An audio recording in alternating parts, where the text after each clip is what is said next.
மாற்கு அதிகாரம் 3. மறுபடியும் அவர் ஜெப ஆலயத்தில் பிரவேசித்தார். அங்கே சூம்பின கையை உடைய ஒரு மனுஷன் இருந்தான். அவர் ஓய்வு நாளில் அவனை சுஸ்தமாக்கினால் அவர் பேரில் குற்றஞ்சாட்டலாம் என்று அவர் மேல் நோக்கமாயிருந்தார்கள். அப்பொழுது அவர் சூம்பின கையை உடைய மனுஷனை நோக்கி, எழுந்து நடுவே நில் என்று சொல்லி அவர்களை பார்த்து, ஓய்வு நாட்களில் நன்மை செய்வதோ தீமை செய்வதோ ஜீவனை காப்பதோ அழிப்பதோ எது நியாயம் என்றார். அதற்கு அவர்கள் பேசாமல் இருந்தார்கள்.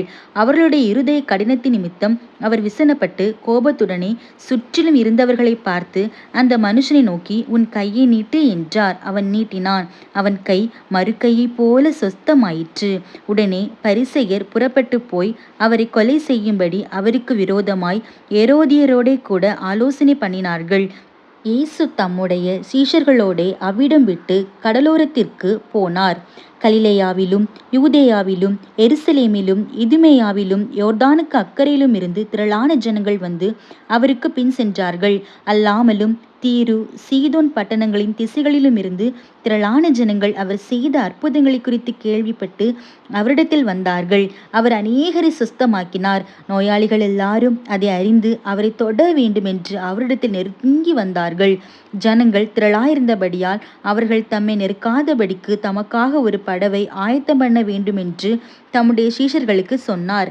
அசுத்த ஆவிகளும் அவரை கண்டபோது அவர் முன்பாக விழுந்து, நீர் தேவனுடைய குமாரன் என்று சத்தமிட்டன. தம்மை பிரசித்தம் பண்ணாதபடி அவைகளுக்கு கண்டிப்பாய் கட்டளையிட்டார். பின்பு அவர் ஒரு மலையின் மேல் ஏறி தமக்கு சித்தமானவர்களை தம்மிடத்தில் வரவழைத்தார். அவர்கள் அவரிடத்திற்கு வந்தார்கள். அப்பொழுது அவர் 12 பேரை தெரிந்து கொண்டு அவர்கள் தம்மோடு கூட இருக்கவும் பிரசங்கம் பண்ணும்படியாக தாம் அவர்களை அனுப்பவும் வியாதிகளை குணமாக்கி பிசாசுகளை துரத்தும்படி அவர்கள் அதிகாரமுடையவர்களாயிருக்கவும் அவர்களை ஏற்படுத்தினார். அவர்கள் யாரெனில், சீமோன், இவனுக்கு பேதுரு என்கிற பெயரிட்டார். செபதேவின் குமாரனாகி யாக்கோபு, யாக்கோபின் சகோதரனாகி யோவான், இவ்விருவருக்கும் இடிமுழக்க மக்கள் என்று அர்த்தங்கொள்ளும் பொவனெர்கீஸ் என்கிற பெயரிட்டார். அந்திரேயா, பிலிப்பு, பர்த்தலோமேயு, மத்தேயு, தோமா, அல்பேயுவின் குமாரன் யாக்கோபு, ததேயு, கானானியனாகி சீமோன், அவரை காட்டிக் கொடுத்த யூதாஸ் காரியோத்து என்பவர்களே. பின்பு வீட்டுக்கு போனார்கள். அங்கே அவர்கள் சாப்பிடுவதற்கு சமயம் இல்லாதபடிக்கு அநேக ஜனங்கள் மறுபடியும் கூடி வந்தார்கள். அவருடைய இனத்தார் இதை கேள்விப்பட்ட போது அவர் மதிமயங்கி இருக்கிறார் என்று சொல்லி அவரை பிடித்து கொள்ளும்படி வந்தார்கள்.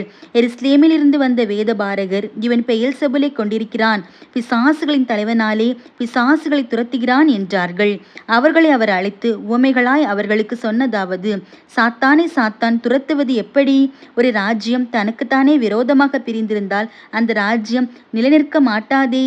ஒரு வீடு தனக்குத்தானே விரோதமாக பிரிந்திருந்தால் அந்த வீடு நிலைநிற்க மாட்டாதே.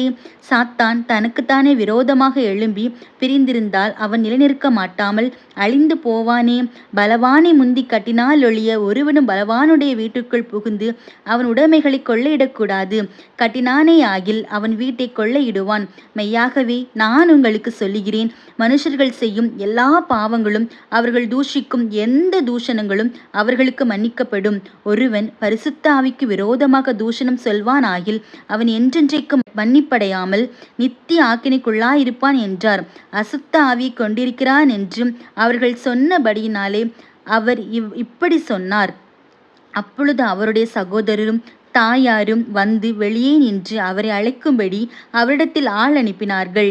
அவரை சுற்றிலும் உட்கார்ந்திருந்த ஜனங்கள் அவரை நோக்கி, இதோ உம்முடைய தாயாரும் உம்முடைய சகோதரரும் வெளியே நின்று உம்மை தேடுகிறார்கள் என்றார்கள்.